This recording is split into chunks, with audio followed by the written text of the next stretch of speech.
বাংলার আবাস যোজনার ব্যাপারে একটি নতুন আপডেট নিয়ে চলে এসেছি, যেখানে নিজের এলাকায় বা আপনার বাড়িতে তথ্য সংগ্রহের জন্য কেউ না এলে আপনি নিজে কি করে তথ্য দেবেন, দেখুন এ ব্যাপারে দিলীপ ঘোষ কি বলেছেন।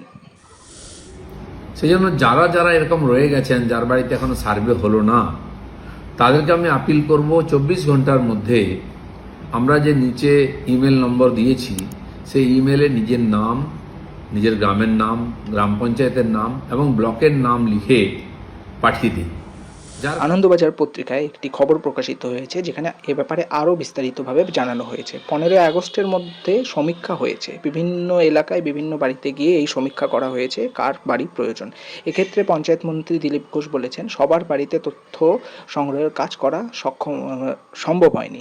সে কারণে তিনি একটি ইমেল আইডির কথা বলেছেন, যেটি ভিডিওতে উল্লেখ ছিল। অর্থাৎ এই 2.5 মাস ধরে যাদের বাড়িতে তথ্য সংগ্রহ হয়নি তাদের জন্য সরকার একটি বিশেষ ইমেল আইডি চালু করেছে, যেখানে আপনি নির্দিষ্ট কিছু তথ্য দিলে আপনার তথ্য সংগ্রহ হয়ে গিয়ে আপনার বাড়ির বা তথ্যের ভেরিফিকেশনের কাজ হলে আপনিও বাড়ি পেতে পারেন।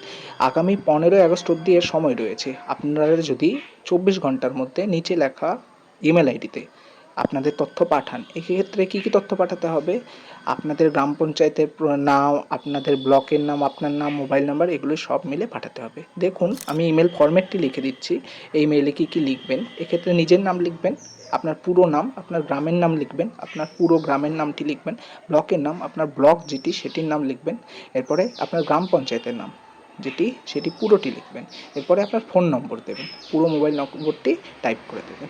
ধন্যবাদ।